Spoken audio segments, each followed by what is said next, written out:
সবাইকে জানাই শুভ মহালয়ার শুভেচ্ছা। পরোটা খেতে আমরা কম বেশি সবাই খুব ভালোবাসি, তাই আজ এই শুভ মহালয়া উপলক্ষে আমি বানাবো সাবুদানার পরোটা। যে কোনো উপোসের দিনে সাবুদানার পরোটা অতি সহজে বানিয়ে নেওয়া যায়, এটি খেতেও হয় খুব সুস্বাদু। তাহলে নমস্কার বন্ধুরা, আমার চ্যানেলে সবাইকে স্বাগত জানাই। চলুন রেসিপিটা শুরু করি। আমি এখানে 1 কাপ সাবুদানা নিয়েছি।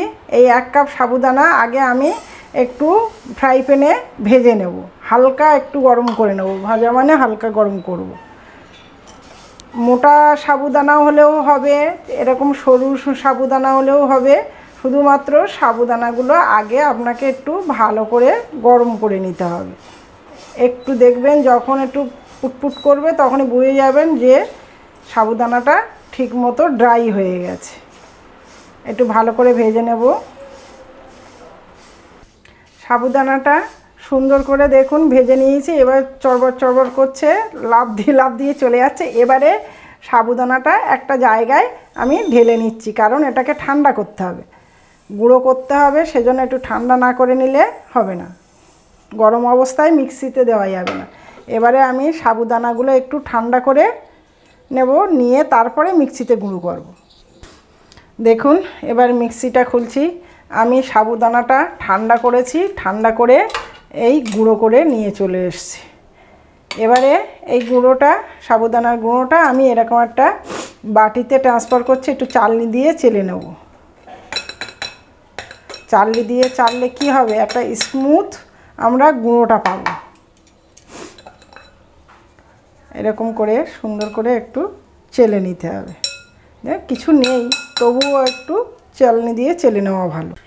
এই সাবুদানার গুঁড়োর সাথে আমি কিছু জিনিস মিক্সড করব। এখানে আমি 1 টুকরো আদা গ্রেট করে নিয়েছি, আদা দিয়ে দিলাম। 2টো কাঁচা লঙ্কা আমি কুচি কুচি করে নিয়েছি। লঙ্কাটা আপনারা নিজেদের টেস্ট অনুযায়ী দেবেন।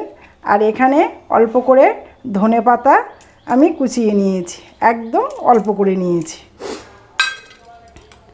এবারে দিয়ে দেব স্বাদ অনুসারে লবণ। আর দেব এখানে আমি আলু সেদ্ধ করে রেখেছি, 2টো আলু সেদ্ধ করে রেখেছি। সেই আলুগুলো আমি গ্রেট করে দিচ্ছি। মিডিয়াম সাইজের 2টো আলু আমি সেদ্ধ করে রেখেছিলাম। এরকম গ্রেটারের সাহায্যে গ্রেট করলে তাহলে কোনো রকম লাম্পস থাকবে না বা দানা ওরকম থাকবে না, যে ডেলা ডেলা মতো থাকে সেটা থাকবে না। এবারে আমি এই সব জিনিসগুলো দিয়ে ভালোভাবে আমি সাবুদানার গুঁড়োটা দিয়ে সুন্দর করে মাখাবো। কোনো রকম জল দেব না, শুধু আলু দিয়েই মাখাবো। ভালো করে একটা সুন্দর ডো তৈরি করতে হবে। দেখুন আমি ডোটা তৈরি করে নিয়েছি, কিন্তু আলু দিয়ে মাখা, তার জন্য একটু দেখবেন হাতে এরকম লেগে লেগে যাবে, আর একটু মানে ঠাসতে একটু অসুবিধা হবে। সেহেতু আপনারা হাতে একটু এরকম তেল নিয়ে নেবেন, অল্প করে তেল নিয়ে আর একটু এই ডোটার গায়ে মাখিয়ে দিয়ে তারপরে একটু মাখবেন, দেখবেন খুব সুন্দরভাবে মাখা যাবে। এবারে আমি এই ডোটা একটু এই তেল মাখিয়ে দিয়ে 5 মিনিট রেখে দেব একটু সেট হওয়ার জন্য। আমি 5 মিনিট পরে ফিরে এলাম। এবারে ডোটা একটু সেট হওয়ার জন্য রেখে গেছিলাম। দেখুন ডোটা কত সুন্দর হয়েছে। এবার আবারও একটু হাতে সুন্দর করে একটু মেখে নেব।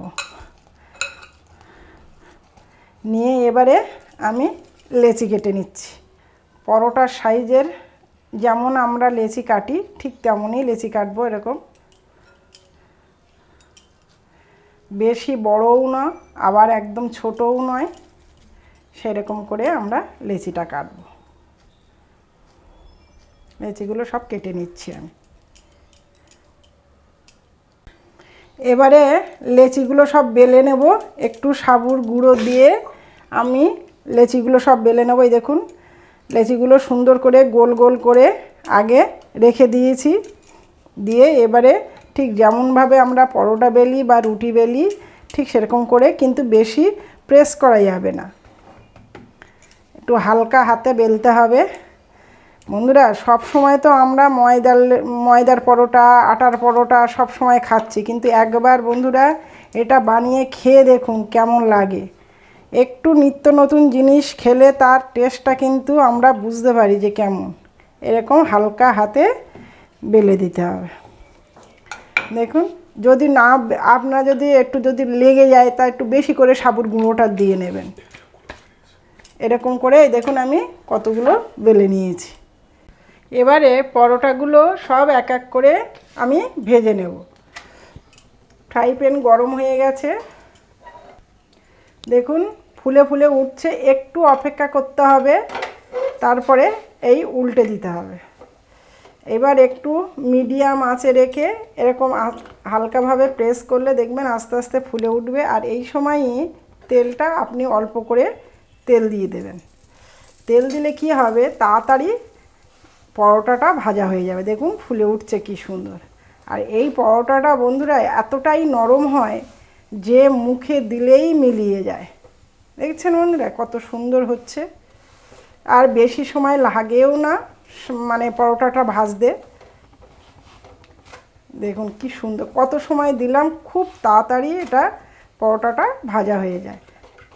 তা বন্ধুরা এইভাবে আপনারা বাড়িতে কিন্তু এইভাবে সাবুর পরোটা নিরামিষ, যেদিন নিরামিষ নয় উপোসের দিন আপনারা এইভাবে বানিয়ে নিতে পারেন। সাবুর পরোটাগুলো সব ভেজে নিলাম। আর বন্ধুরা এই রেসিপি আমার আজকে এখানেই শেষ হলো। সুস্থ থাকবেন, ভালো থাকবেন আর আমার পাশে থাকবেন। Thank you.